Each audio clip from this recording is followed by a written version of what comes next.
Hey, what's up guys? This is Anthony from AnthonysCustoms, and for this review, we're looking at the Marvel Legends Marvel Knights Netflix Jessica Jones figure, which I'm going to argue right now, and you can fight me if you want to argue, that this is the best of the Marvel Knight figures. It's almost perfect. Daredevil's pretty close, but this one is just really, really good.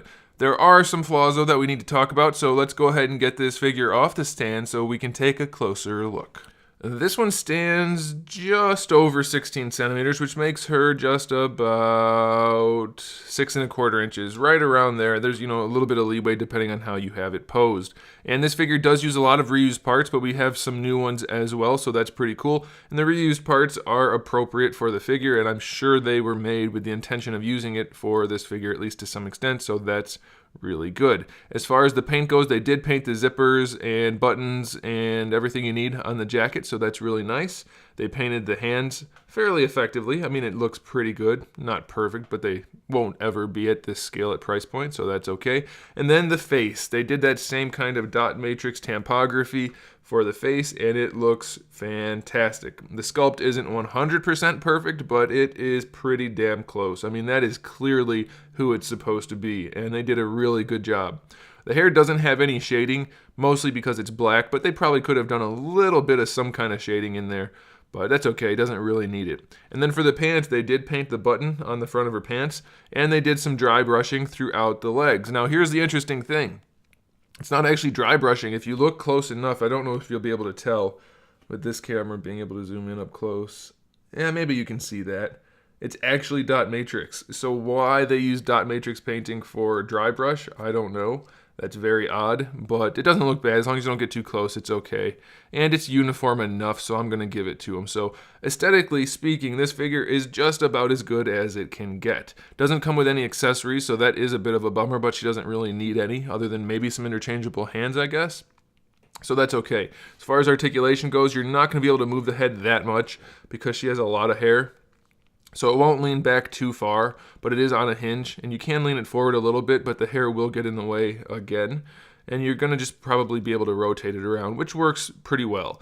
The head sits at an appropriate height, anatomically speaking, but it does connect a little bit weird. It's not quite as bad as Elektra, but it's just, I don't get why they do that because it's not necessary. But on this figure, it really makes no difference, so it's not a problem at all. That's fine. The jacket is really soft plastic. It's very nicely done. I love that they did it like that. So the torso works perfectly. I mean, the jacket doesn't get in the way at all. You get full range, and it does have really good range in every direction, so very, very pleased with that. For the shoulders, you can raise the arm up far better than horizontal, so that's really good. Full rotation, no bicep swivel still. You do get your elbow hinge, which isn't quite 90 degrees, so that's definitely a bummer. And then you have your rotation there. I say it's a bummer. I mean, it's going to be fine, but for a figure that's so close to perfect, it would have been nice for them to go that extra mile on a whole new sculpt. It just would have been really cool. Maybe, did Rogue have these shoulders? Maybe she did. I'm not sure. We have a full swivel in the wrist, of course. That's pretty standard, and a hinge, and that all works just fine. For the hips, they go really far out to the side, though I don't think you'll need to be doing any splits poses with her. They go pretty far out to the front, and of course you have your thigh swivel. Double jointed knees, very stiff, but they work full 180, so that's good. These little boot things are just little floaty pieces, so you can kind of ignore them. And then the ankle hinge goes forward, I guess, far enough. It's not that far, but it's definitely going to do for this character.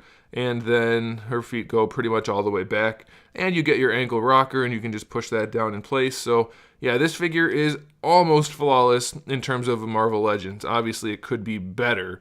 But as far as Hasbro product for 20 bucks, there's not a whole lot they could have done to make this figure better. So I definitely recommend it. They are in stock at Big Bad Toy Store, so go check them out in the link in the description below. And that'll do it, guys. So thanks for watching. Make sure you subscribe to the channel. I have new videos up every single day. We talk about action figures, movies, TV shows, video games, all kinds of fun stuff. So make sure you come back for that. Give the video a thumbs up if you liked it. And in the meantime, keep collecting.